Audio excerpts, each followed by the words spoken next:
তুমি কি কখন 400 মিটার দৌড়ে বুলেটকে দৌড়াতে দেখেছো?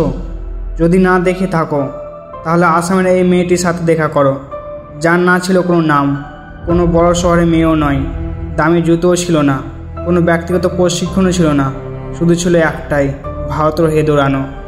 কেউ বলেছিল গ্রামের মেয়েরা কি আন্তর্জাতিক পর্যায়ে দৌড়াতে পারবে, কিন্তু হিমা প্রমাণ করেছে যে সম্পদ দিয়ে নয়, সাহস দিয়ে স্বপ্ন পূরণ করা হয়।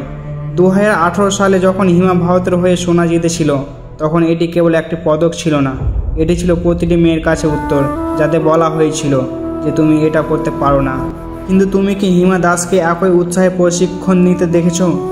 যেভাবে একজন ক্রিকেটার খারাপ অবস্থার খবরে পরিণত হয়, কারণ তারা ক্রিকেট খেলে না, কারণ তারা কোনো বড় নামী ভারতীয় ক্রিকেটবিদদের মেয়ে নয়।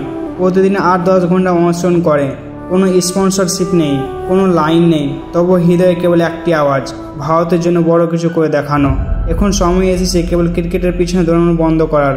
যদি আপনি সত্যি চান যে ভারতের একদিনে অলিম্পিক সুপারস্টার হয়ে উঠুক, তবে আজ থেকে আপনারা আওয়াজ তুলুন, কমেন্ট করুন, আমি ভারতীয় ক্রিকেটবিদদের সমর্থন করি।